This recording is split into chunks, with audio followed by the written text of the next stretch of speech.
bienvenidos a esta casa, no es hotel. Esta noche es una noche muy especial porque estamos acompañados con quien la revista Poder y Placer ha designado el líder más importante de oposición. Con nosotros esta noche Samuel Doria Medina. Don Samuel, qué gusto volverlo a tener en el programa. Muy buenas noches. Para utilizar lo que tradicionalmente nosotros hacemos en esta casa, no es hotel, si me tuviera que titular mañana la prensa, ¿cómo lo haría? Bueno, primero buenas noches, Susana, buenas noches a todos los televidentes. ¿Qué quieres que titule? Si mañana usted me tuviera que titular la prensa en lo que hace la coyuntura política, ¿cómo lo haría? ¿Cuál fuera el titular que mañana Samuel Doria Medina pondría? A ver, a mí me ha impresionado de las noticias de hoy que el presidente Evo Morales en Huacaraje, si no me equivoco, en el Beni, decía que los que quieren votar por el no son imperialistas. Y me ha hecho recuerdo a la elección judicial, cuando el presidente decía que los que voten en contra de la elección judicial eran delincuentes confesos.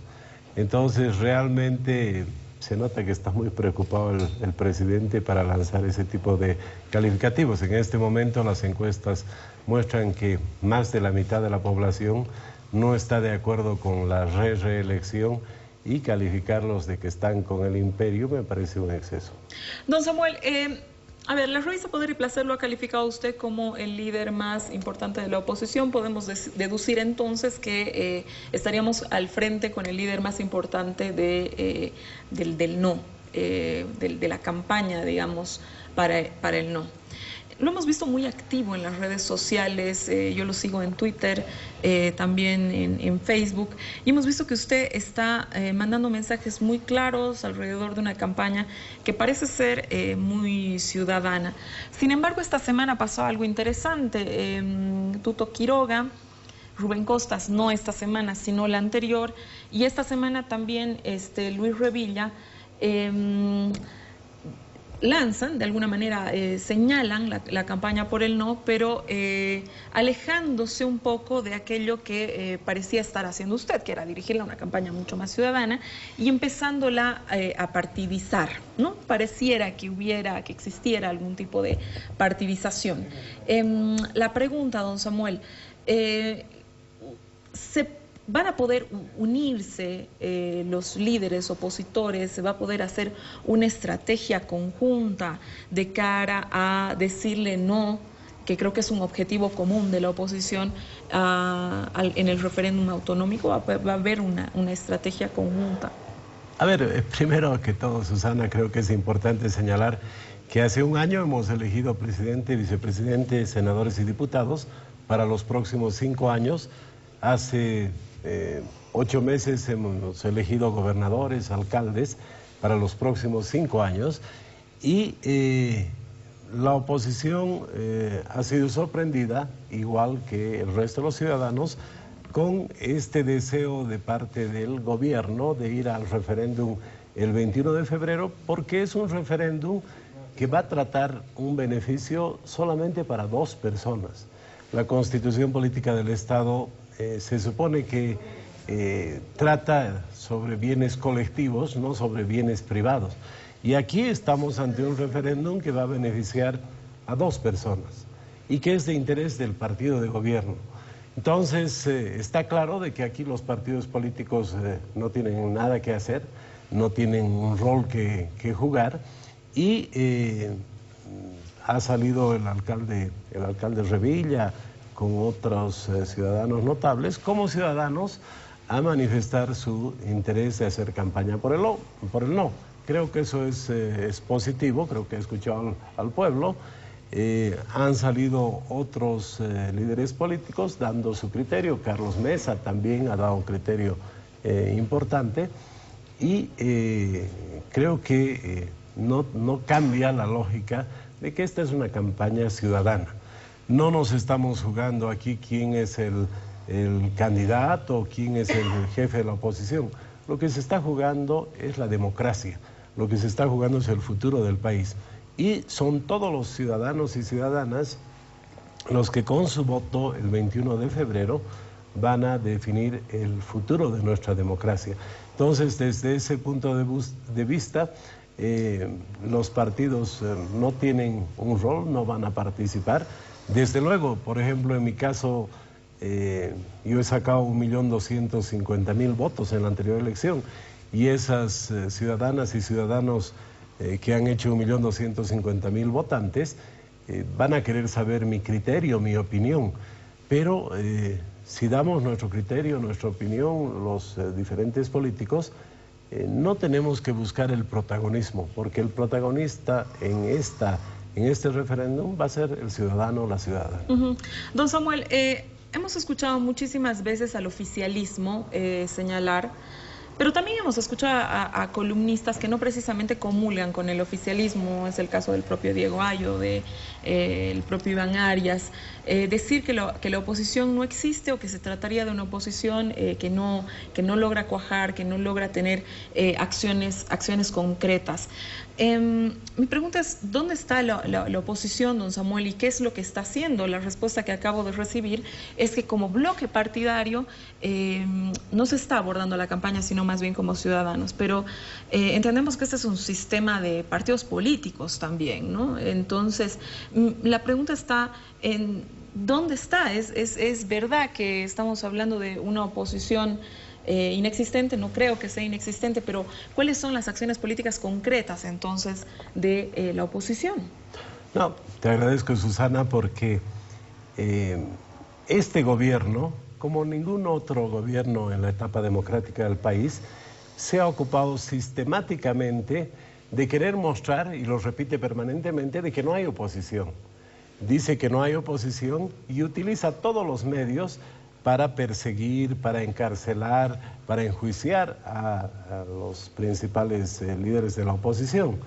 Y además hay una estrategia muy bien diseñada para tratar de mostrar que todo lo bueno que pasa en el país es obra del gobierno y todo lo malo que pasa en nuestro país es obra de la oposición. Te doy algunos ejemplos. Se ha llegado al absurdo de que cuando el gobierno dictó el gasolinazo, me enjuiciaron a mí, cuando debería haber enjuiciado a su ministro de Finanzas, ¿no es verdad? O ejemplos más recientes, un contratista de YPFB llevaba cocaína en camiones cisternas a la Argentina y un diputado valiente, como es el diputado Tomás Monasterios, lo denuncia y ahora resulta que el enjuiciado es el diputado Tomás Monasterios, como si él fuera el culpable de que se lleve cocaína a la Argentina.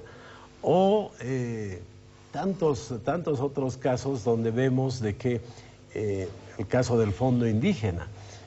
Ha sido la oposición quien ha denunciado cómo 930 dirigentes del MAS han llevado dinero a sus cuentas personales, 1.000 millones de bolivianos a sus cuentas personales.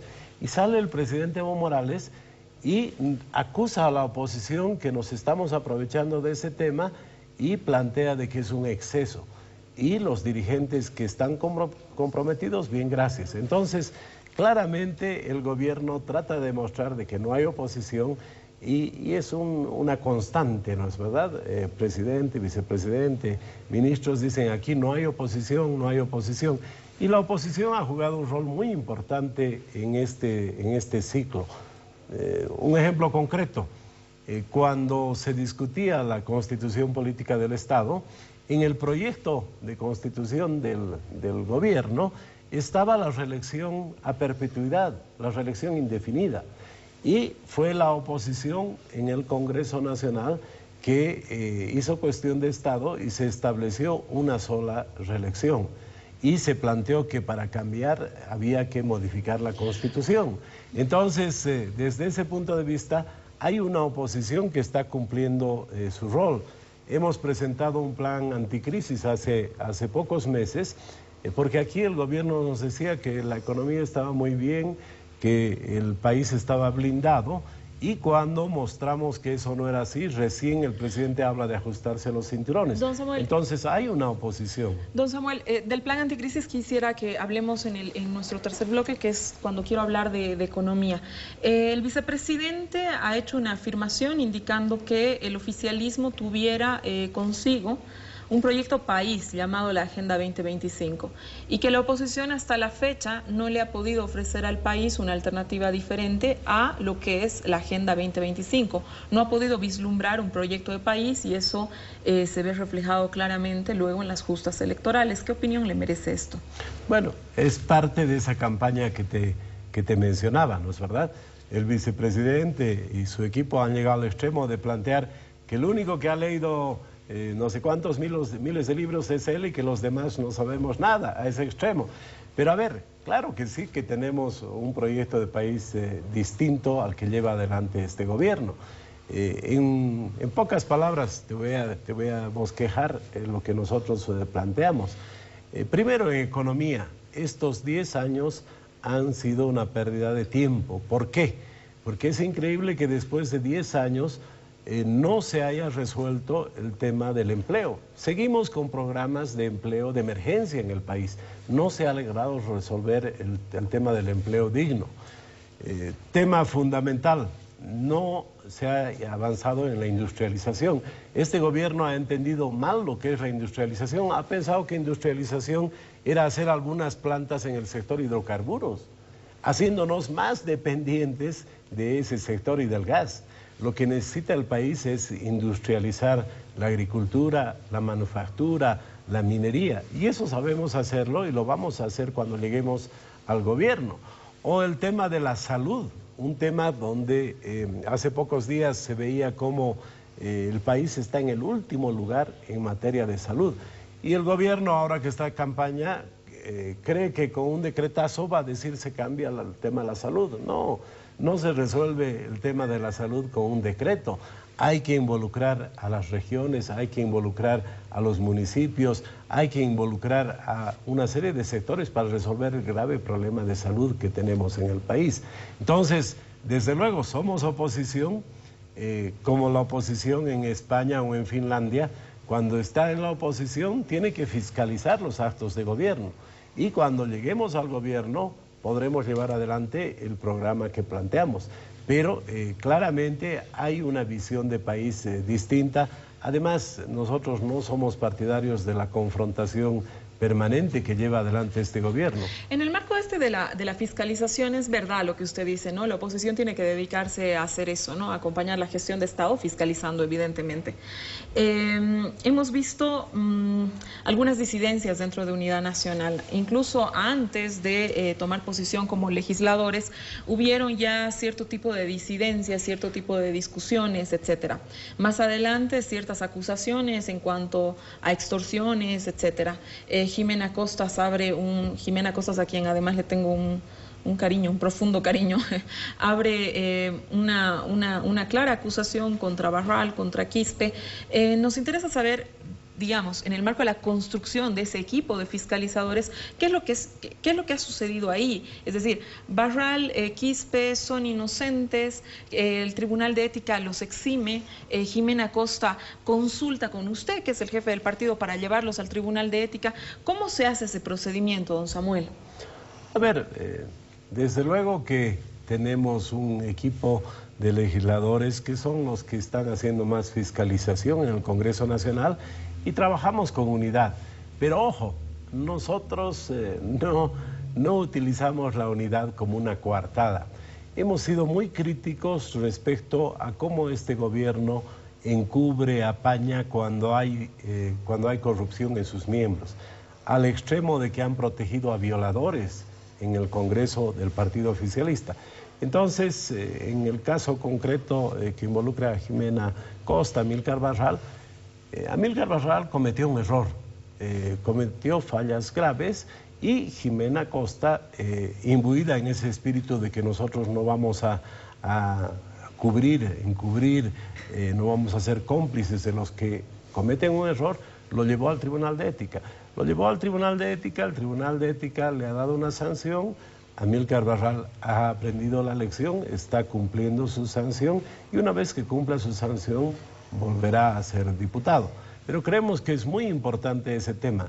en Unidad Nacional tienen que tener claro de que el ¿Cuál es que la sanción? comete... Disculpe, don Samuel, o sea, para que le informe a la gente qué es lo que sucede en ese tribunal de ética, porque, claro, como son situaciones que pasan al interior de un partido, capaz... No. Ha ido al Tribunal de Ética del Congreso Nacional y en ese Tribunal de Ética se ha conocido el caso, él se ha defendido y le han dado una sanción de suspensión de 12 meses, si no me equivoco, 10 o 12 meses. Claro, la pregunta entonces está mal. Me refería a cuáles son las sanciones al interior del partido y esas son las situaciones que quisiéramos que usted las exponga acá, aprovechando que tengo al jefe de partido enfrente. Sí, claramente él cometió faltas graves en el Congreso Nacional y, como usted dice, cuando a mí me consultaron, además me consultó Jimena Costa en el sentido de que los funcionarios públicos, a diferencia de nosotros ciudadanos comunes, cuando conocen de la comisión de un delito, tienen la obligación de denunciarlo. Entonces, cuando me informó Jimena de que había una denuncia, faltas graves, se dijo que tenían que proceder a informar a la comisión de ética y que sea sancionado.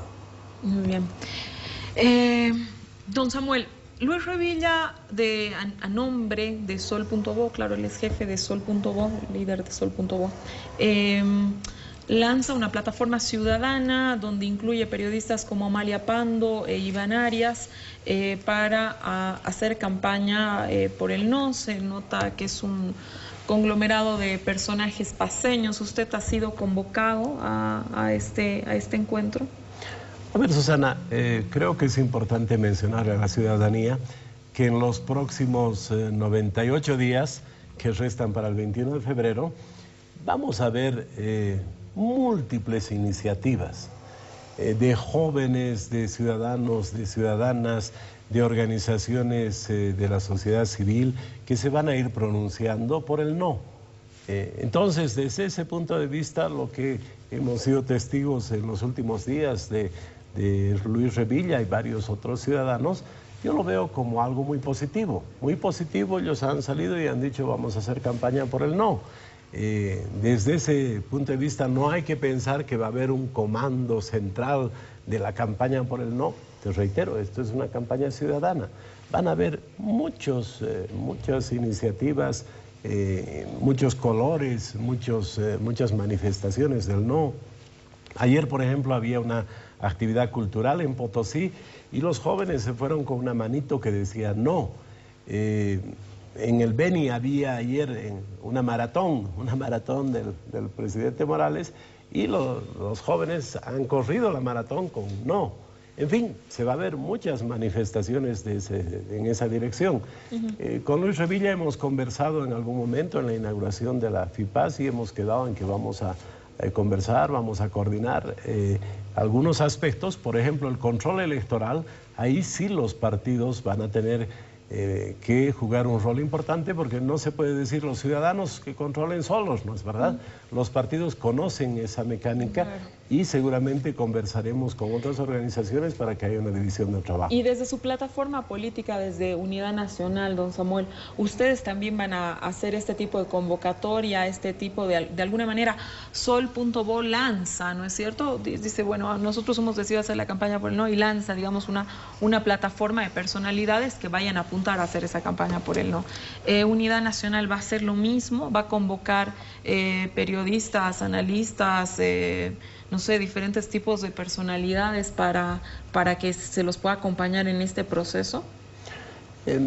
No, Susana, no hemos previsto hacer una convocatoria porque, reitero, el protagonista tiene que ser el ciudadano, la ciudadana. Nosotros no buscamos liderizar esa campaña. Tenemos un rol activo en las redes sociales, que no es de hoy día, ¿no es verdad? Vos sabes que estoy en las redes sociales hace mucho tiempo, le dedico un par de horas al día a ese tema. Entonces, lugar donde me inviten para dar mi criterio y para explicar por qué voy a votar el no y por qué se debe votar por el no, lo voy a hacer. Pero, te reitero, yo no voy a buscar protagonismo. No es una ocasión donde los partidos o los jefes partidarios deberían buscar protagonismo. ¿No se van a abrir casas de campaña, por ejemplo? No, casas de campaña no, porque de unidad nacional no. Habrá pues muchos lugares, muchos ciudadanos que estén dispuestos a dar una casa, a dar un garaje, una oficina para que se distribuya material seguramente, pero no es una tarea partidaria.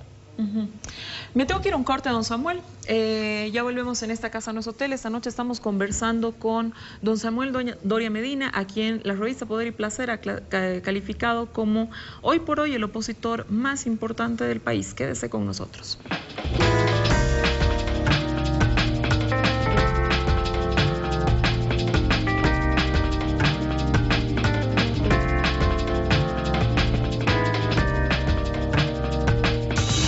Quédate.